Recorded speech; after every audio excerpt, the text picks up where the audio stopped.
예수 그리스도로부터 은혜와 평강이 여러분 모두와 함께 하시기를 바랍니다. 우리 공동체가 이 부르심에 초점을 맞추기로 해서일까요?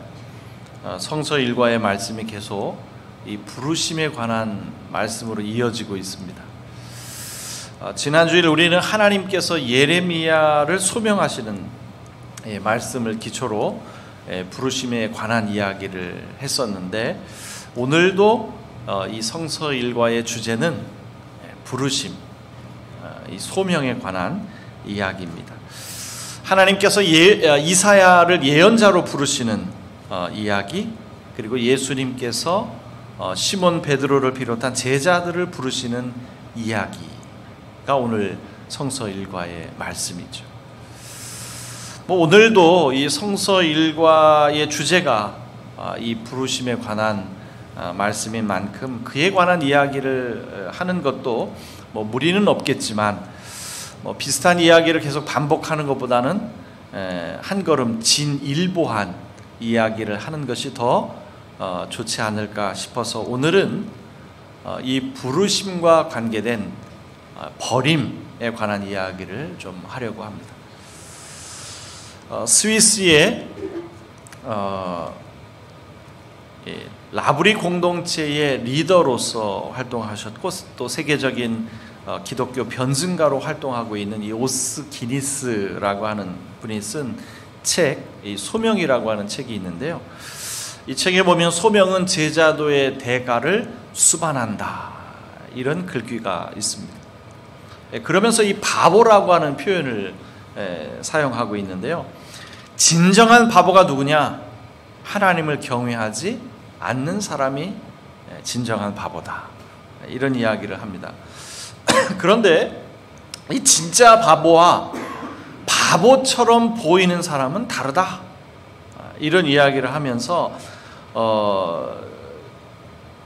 하나님이 보실 때 또 그리스도를 위한 바보가 되라, 이런 주문을 우리에게 하고 있어요. 그러니까 세상 사람들이 볼 때는 바보처럼, 어리석은 사람처럼 보일지 모르지만 하나님의 눈에는 다르다라는 거죠. 그래서 이러한 그 바보라고 하는 표현은 바울이 쓴 이 고린도 전서에서 착안한 것인데, 이 사도 바울은 심오한 역설로 그리스도인들 형제들에게 편지를 쓰고 있다는 점을 우리에게 각인시켜 주고 있죠. 여러분, 다윗 왕은 기쁨이 충만해서 옷이 흘러내린지도 인지하지 못해서 아내에게 바보 취급을 당했잖아요. 또 많은 선지자들도 어떤 시각에서는 미친 것처럼 보이는 그런 행동을 하도록 부름받은 사람들이라는 거죠. 예를 들면 이사야는 3년 동안 벗은 몸과 벗은 발로 돌아다녀야 했죠. 또 예레미야는 나무로 만든 멍에를 목에 건 채 한 세대 동안 사람들에게 웃음거리가 되어야만 했습니다. 에스겔은 쇠똥으로 만든 빵을 먹어야 했고요. 호세아는 창녀와 결혼해야 했지요. 그러나 이 모든 예는 성경에서 가장 으뜸가는 바보처럼 보이는 예수님에 비하면 아무것도 아니죠. 예수님은 자기 가족에게 미치광이 취급을 당해야 했고요. 로마 친위대 앞에서는 온갖 조롱을 다 당하셔야만 했죠. 그리고 십자가만큼 어리석게 보이는 것이 또 있을 수 있습니까? 어리석음의 최고봉이라고 할 수 있겠죠. 이렇게 거룩한 어리석음은 그리스도를 따르는 사람이라면 누구나 그 부르심의 중심점에 있어야 한다는 것입니다. 여러분, 많은 것을 소유해야 성공으로 여겨지는 이 시대에 이 버림이라고 하는 것이 과연 바보 취급당하기에 딱 좋은 거 아닙니까? 네. 그래서 이 버림에 관한 이야기를 오늘 좀 하려고 하는데, 여러분, 오늘 복음서의 말씀은 예수님께서 제자들을 부르시는 장면을 보도하고 있죠. 그 내용을 보면 상당히 드라마틱합니다. 어느 날 예수님은 이 게네사렛 그 호숫가에 서 계셨어요. 이 게네사렛 호숫가라고 하는 것은 또 다른 이름, 이 갈릴리 호수로 알려져 있죠. 그러니까 어부들은 밤새도록 고기를 잡으려고 애를 썼어요. 그런데 그날은 웬일인지 아무것도 잡지를 못했습니다. 이 어부들의 심기가 매우 불편할 수밖에 없는 그런 순간이었다는 거죠.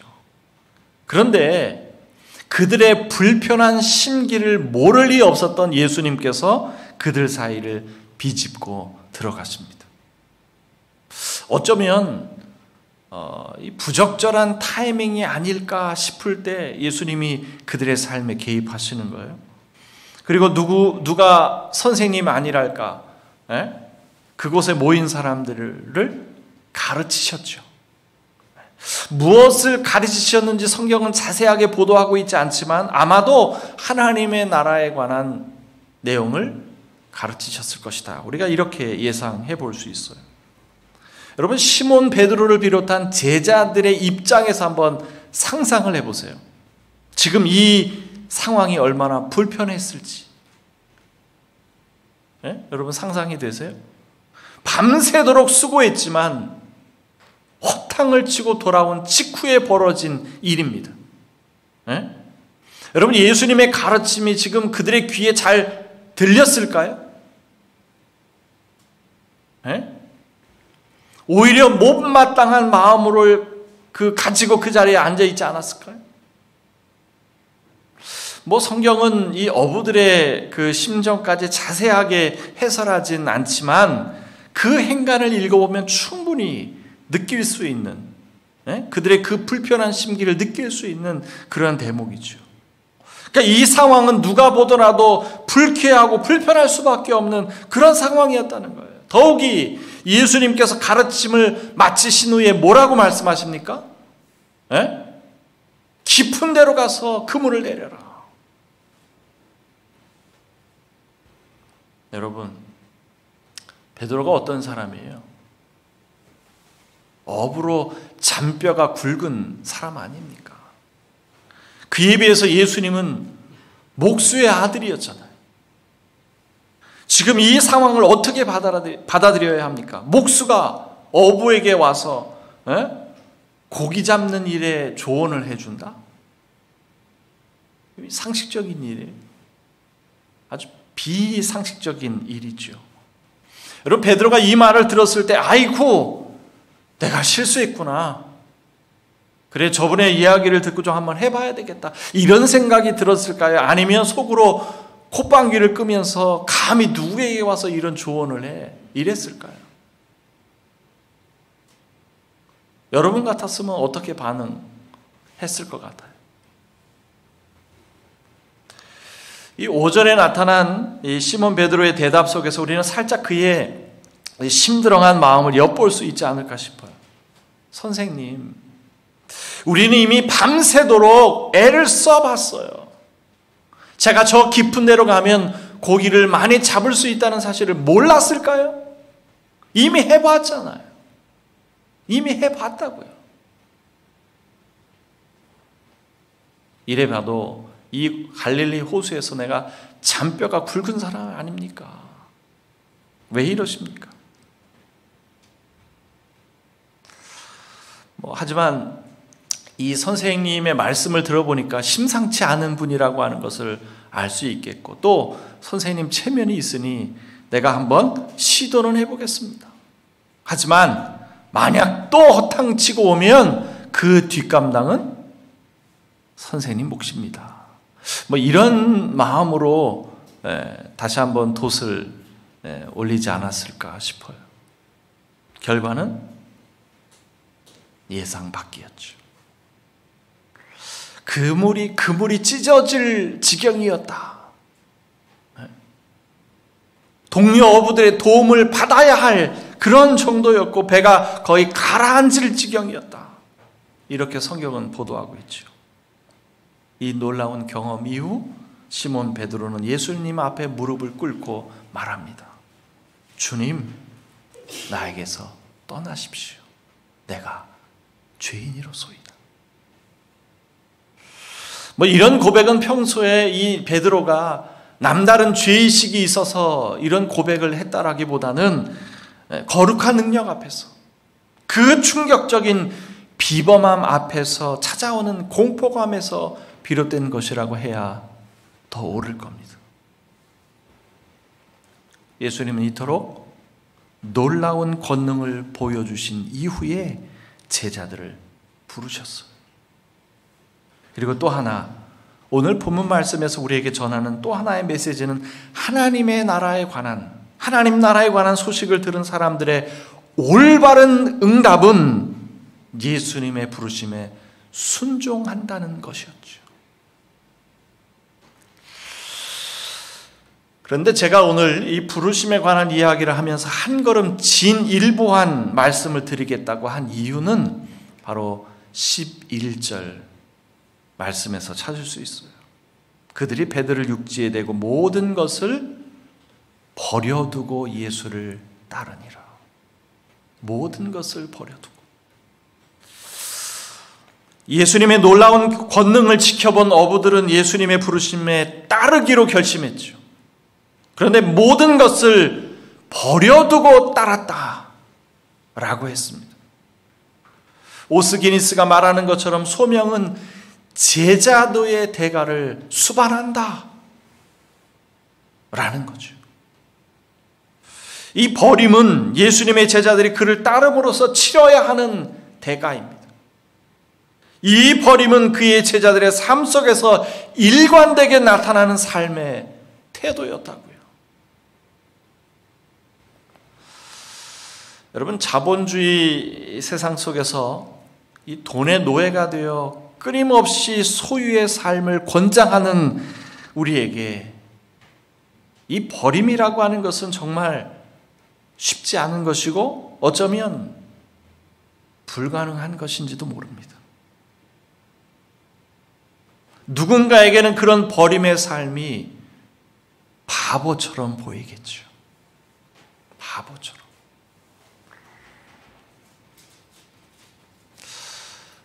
그리고 하나님의 그 부르심에 망설이고 있는, 어떻게 응답해야 할까 이 망설이고 있는 여러분에게 거의 이 불가능에 가까운 버림의 대가를 치러야 한다라고 하는 오늘의 말씀이 여러분을 더 깊은 고민의 바다로 밀어 넣을 것이라고 하는 것을 제가 모를 리 없죠. 하지만 이것이 성경의 말씀이고 예수님의 제자가 되기 위해서 반드시 치러야 하는 대가라면 마땅히 우리가 알아야 하겠기에 말씀을 드리는 겁니다. 그것을 알면서도 전하지 않는다면 여러분을 기망하는 것이겠지요. 우리가 예수님을 따르기로 결심했다면 우리에게는 버림의 영성이 요구됩니다. 버림의 영성.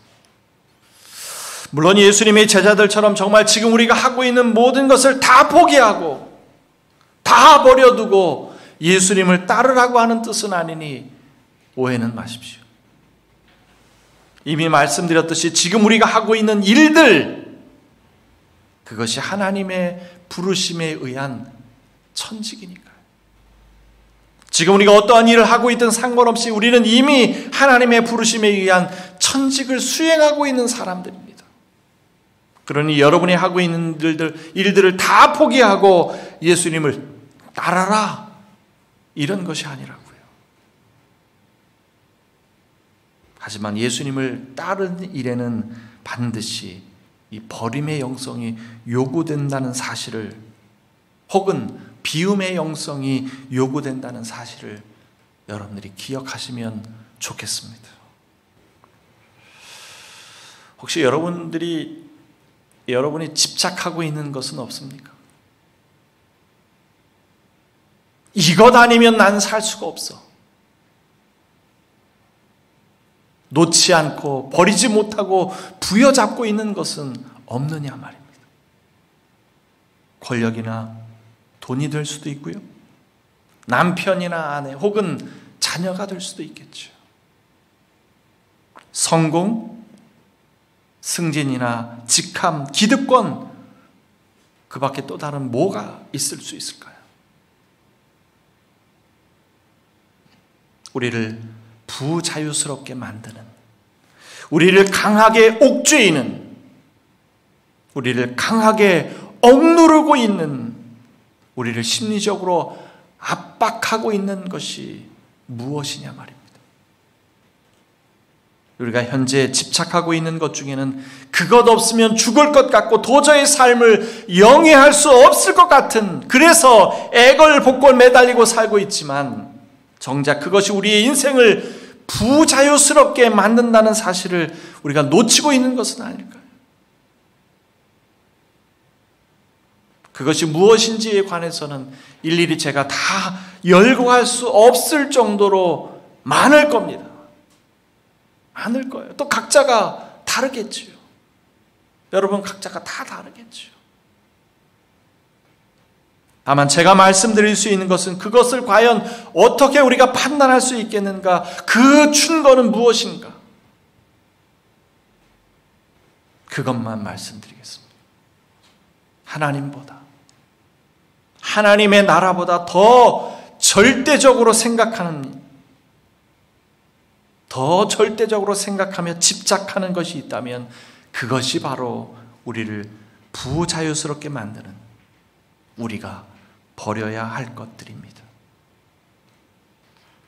하나님은, 하나님의 나라를 절대적으로 생각하고 그 외의 것들은 상대적인 것이어야 하는데 그 반대가 되고 있는 것,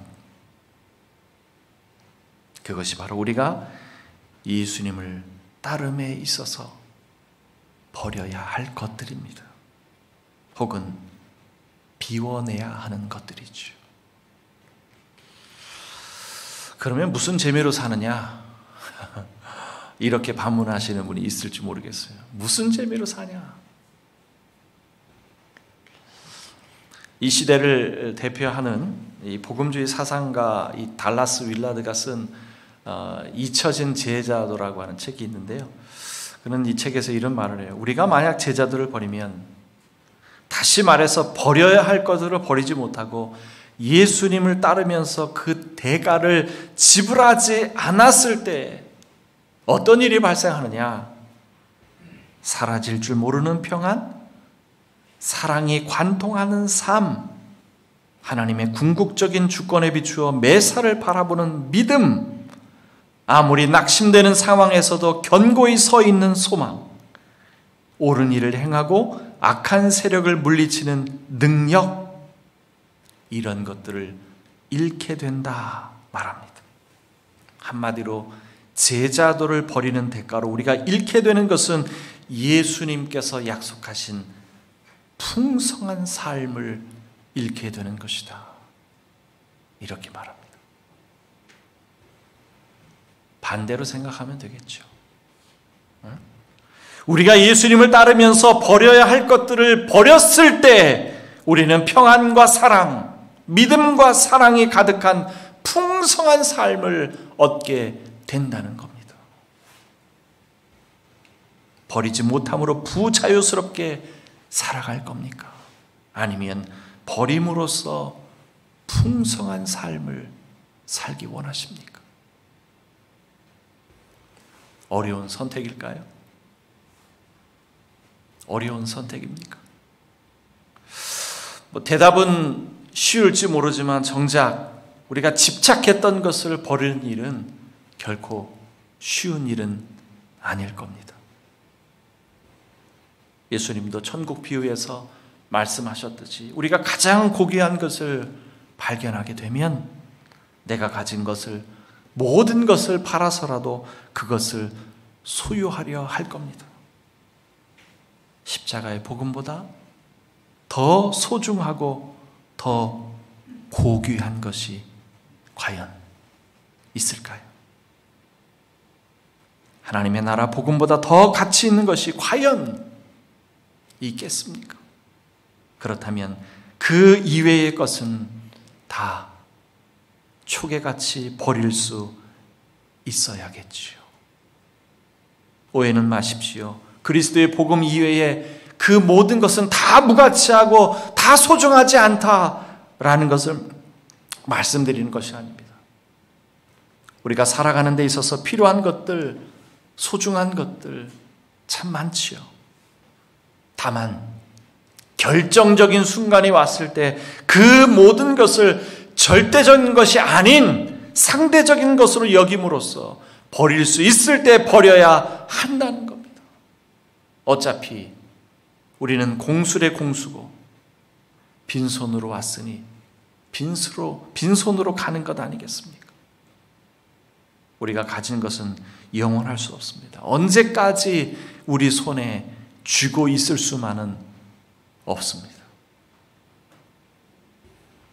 예수님의 제자들은 예수님을 만난 이후 모든 것을 버려두고 예수님을 따랐다고 했습니다. 그 이후 그들의 인생은 전혀 새로운 인생이 되었죠. 이전과는 완전히 다른 인생을 살아갔습니다. 물론 그 새로운 인생이 하루아침에 이루어지는 것은 아닙니다. 예수님과 동고동락하면서 많은 것을 배우고 많은 것을 경험했고 많은 것을 체득했기에 가능한 것이었죠. 근데 그 변화의 삶의 출발점에 버림이 있었다는 사실을, 비움이 있었다는 사실을 우리는 간과해서는 안 됩니다.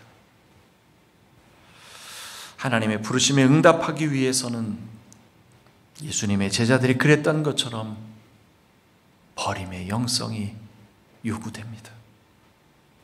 우리가 어렵사리 얻게 된 것을 버린다는 것은 불편한 일이고 잘 동의도 되지 않을 뿐더러 다른 사람들이 볼 때 바보처럼 보이는, 우리에게도 익숙하지도 않고 잘 훈련되지도 않은 매우 어려운 일임에 틀림이 없습니다. 하지만 버림의 영성이, 비움의 영성이 우리를 자유로운 삶으로, 풍성한 삶으로, 구원의 삶으로 인도할 것이라는 성경의 가르침은 우리가 결코 가볍게 여길 수 없는 무거운 성경의 가르침이라는 사실을 기억하셨으면 좋겠습니다. 버림의 영성이, 비움의 영성이 여러분을 부르심의 길로 인도할 겁니다. 모든 지각이 뛰어난 하나님의 평강이 그리스도 예수 안에서 여러분의 마음과 생각을 지킬지어다. 아멘.